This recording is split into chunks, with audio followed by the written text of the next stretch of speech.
రక్తదానం చేస్తే ప్రాణాపాయ స్థితిలో ఉన్న వారిని కాపాడిన వారవుతారని ఆయాన్స్ భార్గవ్ సేవ ట్రస్ట్ చైర్మన్ బోధుల మురళి చెప్పారు. ప్రతి ఒక్కరూ రక్తదానం చేయాలని ఆయన కోరారు. యాదాద్రి భువనగిరి జిల్లా చౌటుప్పల్ కేంద్రంలో ఆయాన్స్ భార్గవ్ సేవ ట్రస్ట్ ఆధ్వర్యంలో నివ్య హాస్పిటల్ సౌజన్యంతో రక్తదాన శిబిరం నిర్వహించారు.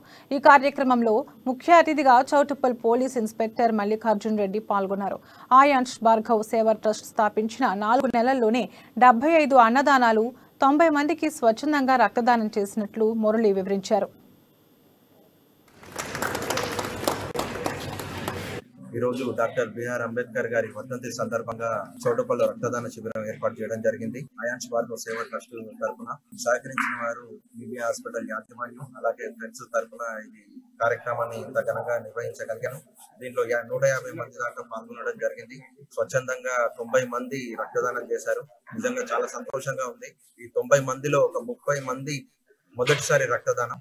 మా ఆశ ఏంటంటే ఈ రోజుల్లో రోజు లక్షల్లో రక్తం అవసరం పడుతుంది, కానీ డోనర్స్ మాత్రం ఒక 100లో 1000లో మాత్రమే ఉన్నారు. మా సేవ ట్రస్ట్ నుంచి ఏం చేయాలనుకున్నాం అంటే ఈ రక్తదానాలు ఏర్పాటు చేసి వాళ్ళకు ఒక అవేర్నెస్ తీసుకొచ్చి ఎప్పుడు ప్రతి 3 నెలలకు ఒకసారి రక్తదానం చేసే విధంగా వాళ్ళను తయారు చేయాలనుకొని ఈ రోజు ఈ ప్రోగ్రామ్ కండక్ట్ చేస్తే నిజంగా చాలా సంతోషాన్ని ఇచ్చింది. ఈ రోజు డాక్టర్ బిఆర్ అంబేద్కర్ గారి